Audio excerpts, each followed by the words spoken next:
Wyoming Territory, November 1883. The snowstorm hit fast and hard, swallowing the trail west of Rawlins in a white wall of wind and ice. By the time Holden Kessler spotted the broken cart off the side of the trail, the wagon's canvas top had collapsed under the weight of the snow, and only the wheel spokes stuck out like skeletal fingers. Holden pulled his horse to a stop, heart thudding against his ribs. He had been heading back to his cabin with supplies before the blizzard worsened, but something about the shape beneath that snow, too still, too human, made him swing down from the saddle without hesitation. He dropped to his knees and shoved back the snow with his gloved hands. It took him minutes to uncover her face. A young woman, her skin pale from cold, lashes crusted with frost, lips blue. "Ma'am," he said, pressing his bare hand to her cheek. "Ma'am, can you hear me?" Her eyelids fluttered, barely. Her mouth twitched. A whisper, too faint to understand, escaped her. He did not waste another second. Holden gathered her into his arms. She was light, frozen stiff against him, and carried her to his horse.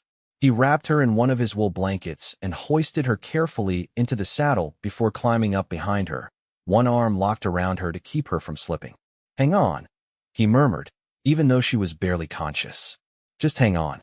The storm bit into his face, and the wind howled like a wounded animal. But he kept the horse steady, guiding him through the thick drifts toward his cabin nestled in the foothills. It took nearly 2 hours. By the time he pushed open his cabin door, she was near lifeless in his arms. Holden got the fire roaring.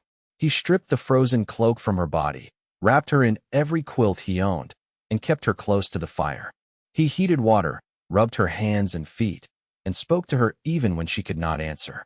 He did not know her name, but he was not going to let her die. She woke 2 days later.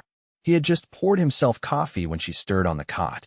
The quilt slipped from her shoulder, and she shivered despite the warmth of the fire. "Easy," he said, moving to her side. "You are safe now." Her eyes opened slowly, startled at first, then heavy with confusion. "Where?" "You were buried under snow beside a broken cart. I found you. Name's Holden Kessler. We are about 5 miles west of Rawlins." She blinked again, her gaze settling on his face. "You dug me out." He nodded. "Could not leave you there." She studied him for a moment, as if trying to decide whether or not she could trust him.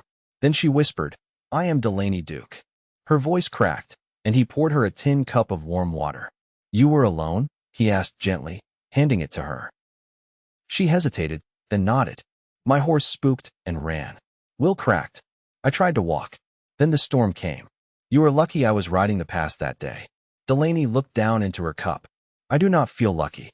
Holden did not ask what she had been doing out there alone. Not yet. He could see it in her eyes, something heavy. Something she was not ready to say. But he had time. The snow was still thick, and more storms were coming. It would be weeks before travel was safe again. He would not rush her. The days passed slow and steady. Holden cooked, chopped wood, fed the horse, and checked the roof. Delaney rested, slowly regaining her strength. She did not speak much at first, but she watched him quietly, carefully. At night, when the wind howled, Holden would sit near the fire and read aloud from the single book he owned, a thick, worn copy of Pilgrim's Progress. His voice was deep, steady, and she would fall asleep to it, curled beneath quilts with her hands folded under her chin. By the 3rd week, she was strong enough to help him peel potatoes and sweep the floor. She smiled more. Laughed once, when he tripped over a boot and nearly spilled a pot of stew. She had a warm, open laugh. It caught him off guard. "You always live out here alone?" she asked one evening, handing him a tin plate. He nodded. 5 years now. Been on my own since I was 15. This place is quiet. I like quiet." Delaney looked at the snow falling outside the window. "I used to think I wanted quiet, but I think what I really wanted was peace." He handed her a mug of tea. "There is a difference." She nodded. "Yes, there is." One night, after the fire died low and the wind was still, she sat beside him on the bench, close enough their shoulders touched. "I was traveling to meet a man I did not love," she said softly. "My father arranged it. Said it was the only way to secure a future for me." Holden looked at her. She kept her gaze on the fire. "When the wheel broke, I thought maybe it was a sign that I was not supposed to make it there." "You do not owe anyone your life," Holden said. She turned to him then, her eyes shining. "I know that now. He did not touch her hand, not yet. But his fingers rested close to hers, and she did not pull away. By December, the snow was waist-high and the trail impassable. Holden built a second cot, but Delaney never asked to sleep on it, and he never offered. They stayed close by the fire, sharing warmth beneath layers of blankets. She tucked her head beneath his chin. He wrapped his arms around her and held her like she belonged there. Because she did. One morning, as the sun cracked through the window and turned the snow outside into gold, she looked up at him and said, "You saved my life." He brushed a strand of hair from her cheek. "I did not know I was saving mine too." Delaney kissed him first. Her lips were soft, sure. He kissed her back with his whole heart, holding her face in his hands like something too precious to lose. And in that moment, Holden knew he was never letting her go. Not after this winter. Not ever. The first thaw came quiet, 2 days before Christmas. The roof dripped slow, steady, a rhythm Holden barely noticed until Delaney stepped onto the porch and tilted her head to listen. "You hear that?" she said. Her voice hushed, like the sound might vanish if acknowledged too loudly. He joined her, leaning one shoulder against the doorframe. "Melt," she smiled faintly, but her eyes stayed on the pine trees beyond the clearing, where the snow had begun to sag from the lower branches. "Feels like the world's waking up." Holden didn't answer. He was looking at her. She wore one of his shirts tucked into her own skirt, sleeves rolled, collar soft from use. Her hair had grown longer, loose now, no longer pinned or bound. The bruises from frostbite had faded from her fingertips, but she still flexed them sometimes like they hadn't forgotten. "I used to think Wyoming didn't have seasons," she said after a pause. "Just cold and colder. I didn't understand how much could change without noise." Holden followed her gaze out over the white hills. "Out here it all changes slow." "Slow's not bad," she said. She turned her face toward him then, and the look in her eyes was settled, like she'd finally made peace with something that had chased her a long time. That night, she knelt beside the fire and stitched 2 patches onto the shoulder of his work shirt without being asked. "I sewed for my brothers when I was little," she said, not looking up. "They'd tear everything they wore in a week. Never once thanked me. Did you want them to?" "No," she said, "but I noticed when they didn't." Holden sat nearby, sharpening his knife by the hearth. "I notice," he said. She didn't speak again, just kept stitching until the thread ran out and the fire burned low. After that, something shifted between them, not sudden, not loud, just steadier. They moved together in the small rhythms of the day. She salted meat, he mended the fence line. She learned how to bank the fire so it burned through the night. He showed her how to check rabbit traps without snapping her fingers. They stopped needing to speak everything aloud. One morning, she asked, "Do you miss people?" It was the first time she'd brought up anything beyond the cabin. "I did once," he said. "Not anymore." "Why not?" He looked at her hands, raw from washing clothes in melted snow water. "Because I've got what I need now." She didn't answer, but when she got up to hang the clothes, she brushed her fingers lightly across his shoulder as she passed. Later that week, they rode out to the ridge. The snow there was thinner, sunlight catching the crust in gleaming sheets. She rode his mule. He led the way on his gelding, glancing back every so often to make sure she was steady in the saddle. When they reached the top, she dismounted slow, her boots crunching down into the hard-packed ground. From there, the land fell out before them in long folds of white, broken only by dark creek lines and distant pine. She stood quiet for a long time, eyes scanning the openness like she hadn't seen it in years. "I want to stay," she said, not looking at him. Holden didn't move. "You don't have to say that." "I'm not," she said. "I mean it." He watched her, the wind pulling strands of her hair loose and sending them across her cheek. He hadn't expected her to say it first, hadn't even let himself hope. "I built that place for one," he said. She looked at him then. "Do you want to change that?" His throat worked. "Yes." They didn't speak more on the ride back, but her hand rested over his on the reins when they reached the cabin door, and when night came, she didn't wait for him to reach for her. She lay beside him close, her head tucked beneath his chin, one hand curled against his chest. He breathed slow, steady, not wanting to break the moment. "Do you ever wonder what would have happened if you hadn't found me?" she whispered. "No," he said, fingers tracing the curve of her shoulder. "Because I did." Neither of them spoke after that. The wind rose again, but it didn't reach inside. The fire burned low, and the silence between them wasn't empty, it was full of everything they hadn't needed to say. By mid-January, the creek behind the cabin cracked open in thin seams, the ice pulling away from itself like skin healing slow. Days stretched longer, and the trees no longer groaned beneath the weight of snow. The air carried a faint sharpness, not quite spring, but not full winter either. Holden had taken to whittling after supper, carving a set of handles for the cupboard drawers she'd organized without ever asking his say. Delaney sat nearby with a needle and thread, working on mending the saddlebag she'd arrived with, though one side had been torn beyond use. "You ever think of leaving?" she asked, eyes still on her stitching. "I have," he said, running the blade down the grain. "Didn't." She pulled the thread tight and bit it off. "Why not? Didn't have a reason to go? Or a reason to stay, back then. Just chose stillness over wandering." Delaney set the bag aside and leaned forward, her elbows on her knees. "I used to think staying meant giving up. That if I wasn't moving, I wasn't trying. But now, I think maybe I was just afraid to be still long enough to feel anything." He met her eyes. "You feel now?" She nodded, slow. "I do." The next morning, she asked if she could ride out alone. Holden didn't answer right away. "You think I'll get lost?" she said, brushing her coat smooth. "No," he said, checking the cinch on the mule. "But I'll worry. I need to see the place with my own eyes. Not just the cabin. I need to know what's out there." He handed her a wrapped biscuit and a tin of jerky. "Take the ridge path, crest west, and follow the creek south. If you're not back by nightfall, I'll come find you." Delaney touched his arm once before she mounted. "I'll be back." She returned just after sundown, cheeks red from wind, her braid loosened by the ride. She handed him the reins without a word and stepped inside, heading straight for the warmth. Later, once supper had settled and the fire burned low, she spoke without prompting. "There's a stand of cottonwoods beyond the ridge. I found a clearing. Sun hit the snow like it meant something." She turned toward him. "I want to build a garden there. Come spring." Holden set down his cup. "You think we'll still be here?" She nodded once. "Yes, if you want me." He reached for her hand. "I do." That night, they lay quiet, the lamp turned low. She traced the line of his jaw with a touch so light it barely stirred his skin. "My mother had a garden," she said. She used to press her fingers into the soil like she was asking it permission. What did she grow? Onions, turnips, nothing pretty, but she'd hum when she worked.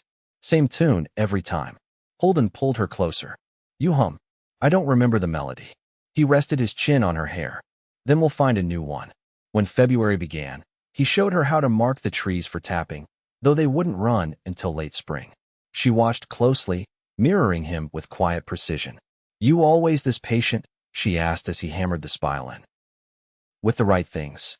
One morning, she found a stack of lumber piled near the back of the cabin. Holden had hauled it days before, hadn't said a word. "What's all this?" she asked, brushing snow from the top board. "Thought we'd need a second room," he said, setting down his axe. "For space. Or shelves. Or when we get tired of sharing one cot." She smiled, wider than she had in weeks. "You planning on staying tired of me?" "No," he said, stepping closer. "Just planning on you staying." That night, she took his hand and laid it over her heartbeat. "This is what you saved," she whispered. "Not just my life. This." He didn't speak. He didn't have to. They lay together as the wind moved outside, unhurried and low, like the land itself had exhaled. Through the shutters, moonlight spread across the floor, silvering the wood, touching their hands where they rested, interlaced. By early March, the ground began to soften underfoot, and with it came a shift in the pace of their days. Holden added a second hitch rail near the edge of the yard, and Delaney took to boiling water in the mornings to scrub out the root cellar. What had been a place for survival was becoming, piece by piece, a place for living. She stood outside one morning with a tin basin, sleeves rolled and hair tied back, rinsing the dust from a set of glass jars she'd found in the attic. He watched from the fence line, one boot braced on a post, the sound of her humming faint beneath the breeze. Not a tune he knew, maybe not one she did either, but it carried. Holden stepped down from the fence and crossed to her, wiping his hands on his trousers. "Planning on putting anything in those?" "Preserves," she said. "If we can get berries before the birds do." He tipped his head. "You ever make jam?" No, she said, holding one jar to the light. But I figure I can learn.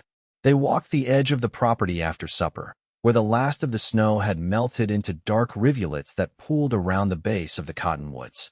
She bent down once to press her palm into the soil. Still cold, she murmured. Won't stay that way long. She straightened, brushing dirt from her fingers. What'll we plant first? Whatever you want growing more than once. She gave a short laugh. Then onions, for certain. They always come back. The next day, Holden rode into Rollins, the trail firm enough for a single round trip before the next rain. He returned with flour, nails, a length of muslin, and a small box wrapped in cloth that he kept tucked in his saddlebag. Delaney noticed it when she lifted out the sack of oats, but didn't ask. That evening, after they'd cleaned up supper and she'd put the last quilt to the line for airing, he brought it to her by the hearth. She sat cross-legged on the floor, mending a tear in the hem of her skirt. When he set the box beside her, she looked up, puzzled. Go on, he said, crouching beside her. She untied the cloth slowly, hands careful. Inside lay a hairbrush carved from maple, and a little round mirror backed with tin. Nothing fine, but the glass was clean, and the bristles tightly set. Her fingers paused over the brush. You didn't have to.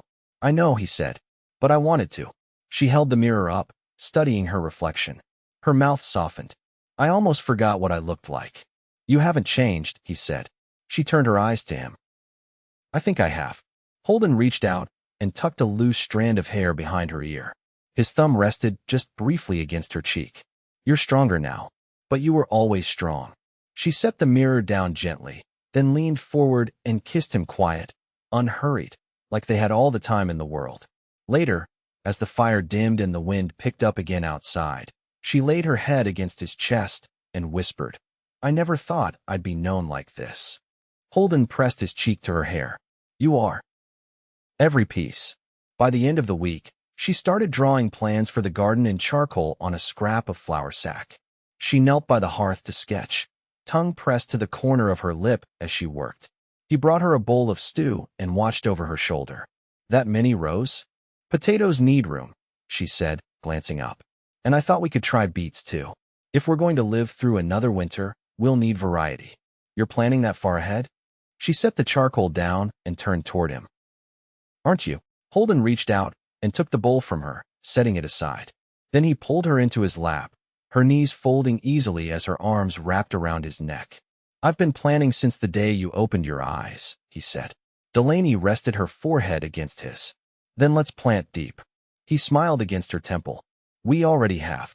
Outside, the sky darkened, and a hush settled over the land. The kind that came not before a storm, but after one had passed.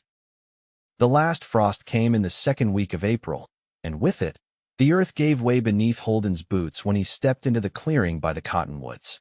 He tested the soil with his shovel, pressing down until the blade slid in easy. When he looked up, Delaney stood at the edge of the trees, sleeves pinned at the elbows, hair wrapped in a scarf the color of faded cornflower. You ready? He asked. She nodded and came to kneel beside him, her hands already stained from turning the beds they'd marked weeks before. You do the rows, I'll lay the seed. Holden swept the shovel through the ground with practiced rhythm, carving long, even furrows. Delaney followed, careful and deliberate, pressing each seed into the dark soil with a touch that had grown sure over the long winter. By sundown, they had 3 full rows in. She sat back on her heels, brushing her hands across her skirt. I never thought digging in dirt would feel like progress. He handed her the canteen. It's the right kind. They worked side by side every day that week. Delaney tied strings between stakes to keep the rows straight, while Holden built a fence of pine slats around the plot, notched and pegged so it would hold through wind. She hung little strips of cloth along the top to flutter in the breeze, a trick she said might keep the birds off. One afternoon, while she knelt to thin the onion shoots, she looked over and said, When I first came across this land, I thought it looked like the edge of something. But it feels more like a beginning now. Holden straightened from where he'd been stacking kindling. I never knew it could be both. That night, they shared a supper of beans and cornbread on the porch. The sun dipped behind the distant ridge, turning the sky soft with lavender. Delaney leaned into him, her head against his shoulder, and traced the edge of his sleeve with the pad of her finger. I keep thinking about what to build next, she said. We've got the garden, the extra room, the smokehouse near finished. What else? A table big enough for more than two, she said. Not because we need it now, but one day maybe. Holden reached down, took her hand, and brought it to his lips. Then we'll build it when the time's right. They didn't speak again that evening. They didn't need to. By May, the garden pushed up green. Delaney kept a written record in the notebook Holden gave her, marking the days the radishes broke the surface, when the lettuce took hold, when the potatoes first showed leaf. She read seed catalogs at night beside the fire, circling her choices in pencil, though they wouldn't order again until autumn. One morning, she stood at the edge of the garden row with her arms crossed, watching a young rabbit nose its way through the fence slats. That one's bold, she muttered. Want me to trap it? She shook her head. Let it have one leaf. Just not the whole row. Holden watched her from the porch. You're softer than you were. She turned toward him, smile tugging at the corner of her mouth. No, I'm just not scared anymore. He came down the steps, closed the space between them, and cupped her face in his hands. I want to marry you, he said. Not for the garden, not for the winter we shared, but because I want every season with you. Delaney didn't cry. She didn't laugh. She just stepped into him and kissed him with full certainty, her hands winding behind his neck, her body pressing close. I was never meant to be anyone's until I found you, she said. They married in June. No preacher, no papers, just two people standing by the cottonwoods as the creek ran clear through the grass. She wore a dress sewn from muslin with a line of blue stitching at the hem. He wore the shirt she'd mended that first winter, the one with the patched shoulder. They spoke vows low, just to one another. Promises of steadiness, of listening, of staying even when the wind turned bitter again. Afterward, they walked back to the cabin hand in hand. He lifted her over the threshold not out of tradition, but because she'd limped from a misstep in the garden earlier that week. She set the kettle to boil while he lit the lamp. Later, they lay beneath the quilt she'd stitched through the spring, their hands clasped between them, the silence thick with peace. In the years that followed, the garden grew wider. They built that long table, and by the third harvest, it held more than just two plates. Neighbors from down the trail began stopping by, drawn by the smell of bread or the offer of seeds to trade. Delaney taught a girl from the nearest homestead how to mend cuffs. Holden helped a widower build a new chimney after heavy rain cracked the old one. They never left the foothills. Never needed to. Each winter, they laid in enough to last. Each spring, they planted again.